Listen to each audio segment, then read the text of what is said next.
What is going on, folk? My name is NimbleThor, and you guys really seem to enjoy Curse of Arrows when I covered that a few weeks back. And what that did was that it catapulted me into this whole rabbit hole of looking for more up-and-coming indie 2D MMORPGs to share with you guys. And that's when I found this game, Pixel Knights Online, which I'm gonna cover today in my mobile gaming quest series here on YouTube, where I look for the most interesting new mobile games. I play them, I talk about them, and I just share my experience of these games with you guys. Now, even though Pixel Knights is still early in its development, not too unlike Curse of Arrows, by the way, it is already available globally, it seems, on Android and on iOS, and I've left the download links for this game in the description box down below this video. Now, right off the bat, Pixel Knights definitely has more features than Curse of Arrows, though. If we have to keep comparing those two games, you guys can see some of them over here on the right side of the screen right now. We've got skills.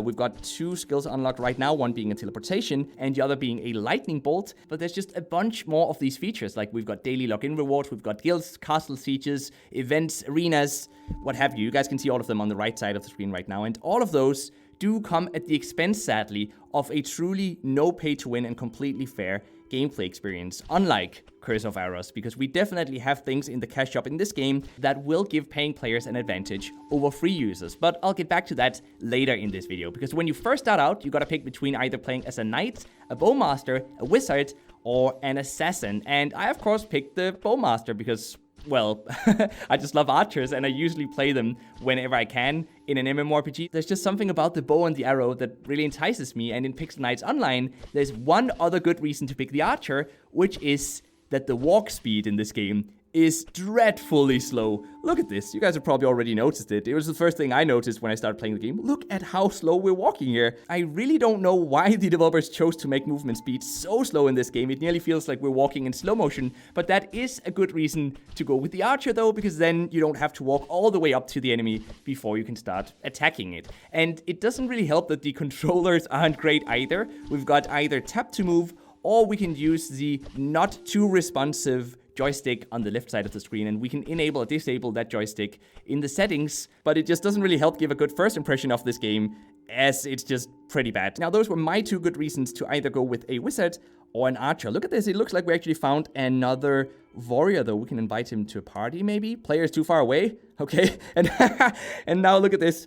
We're trying to catch up with the guy, but he's walking too fast. Oh well. Anyway, I think we're actually done in this dungeon here. We killed too many orcs, as it says. So now we should go back to town, which we can do by heading into our inventory.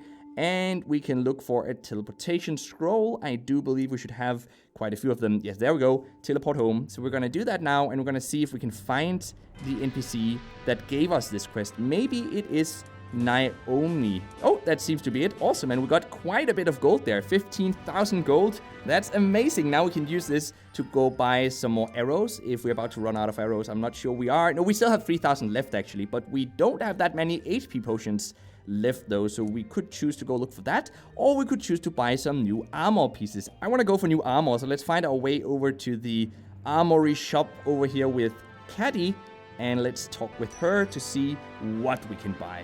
We can buy a chainmail, which is going to cost 9,000 gold though. That's pretty expensive. Usable by warriors, archers, and assassins. You know what? We're just going to go for it. So let's buy this one. I usually want to purchase this item. Yes, indeed I am. And now let's go try and equip our new, where is it? There you go, our new chainmail. And look at us, we look so great now. This is how we looked like before with the training armor, and this is our new look with the chainmail. I think that looks pretty badass, and it's definitely a big plus to me that the appearance of our character actually changes when we equip new armor. That might seem obvious, but that isn't always the case in MMORPGs, and especially not in 2D MMORPGs on mobile. Sometimes the only way to change our look is to buy an avatar, for example, through the, obviously you guessed it, through the premium cash shop. But that's not the case in this game, so the game definitely does have a few things going for it. Now, as for the combat system itself, it looks like that could actually become really interesting later on. Most 2D MMORPGs have very simple combat systems without any skills. All we do is just hit an enemy over and over again, and admittedly, that is what we're doing right now as well. But with the skill system here, it looks like there are quite a few skills that we can unlock, and that will add to a more engaging and more interesting combat experience. When it comes to general progression in the game though, it's just a lot of questing, here in the early parts of the game at least, but that's actually okay. It helps us get introduced to the different locations of the world. And something I'm really liking is that we can, for example, go click on one of our quests over here. Let's say we want to do the one in the crypt, and we can see where we have to go. So we have to go to the crypt and hunt the skeletons. So what we can do then is head into our map here, and we can look for the crypt, and we can get shown on the map where the crypt actually is, and then we can either teleport over there or we can walk over there. And this is actually very convenient. Most MMORPGs on mobile don't really tell you where you have to go. You just click the auto button and then you start automatically moving over there. But in this game, we're told where we have to go and we have to manually walk over there, unless we just want to teleport, of course. Now, surprisingly, there is actually a mini auto combat mode built into this game as well, which allows us to automatically attack monsters that are close to our character. It does not automatically move our character around, but you guys have seen us use this system. I've used it for most of this video already. I can just stand close to a zombie, and then I don't have to spam the right side attack button over and over again. And I'm actually okay with this type of auto system implementation, because we still do have to explore the world on our own. I guess I was just kind of surprised that there even is an auto system, because most 2D MMORPGs stay far away from that. They are typically a bit more old school in their approach. Now, one of my biggest frustrations with some mobile MMORPGs is that even though they're multiplayer, they feel like single-player games because of the lack of player-to-player interaction. But in Pixel Knights Online, there actually seems to be a decent amount of interaction through the multiplayer raids, through the Castle Siege mode, the guild system, and then, of course, the chat system. And the game does seem fairly active as well, which is, of course, very important, because you could have all of those features, but if the game isn't popular, it doesn't really help. But there's always lots of people around in towns, so it seems that this game has got quite a bit of good things going for it. I just do not like the UI, I don't like the controls, and I definitely don't like the monetization, because it allows us to buy, for example, entire sets of armor and endless amounts of in-game gold through in-app purchases. But the gameplay is decently fun though, although a bit slow-paced. It just sucks that, the controls don't work very well and that the monetization is a bit too heavy. And especially when you compare it to something like Curse of Arrows, which is probably what I'll continue playing instead. But because of Pixel Knights' more advanced features and combat system,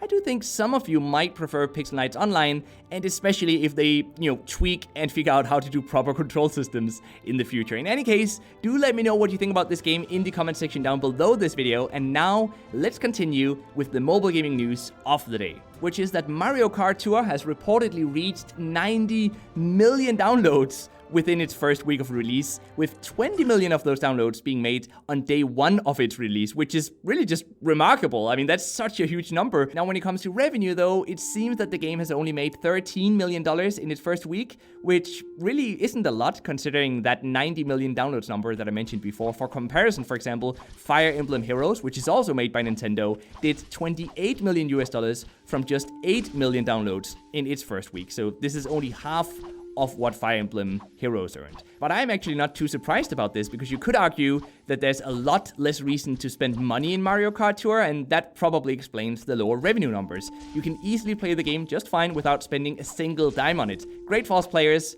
not so great for Nintendo, I guess. But in any case, that was all I had for you guys today. I hope that you enjoyed the video, and until next time, just keep gaming, stay awesome, and I'll see you guys around.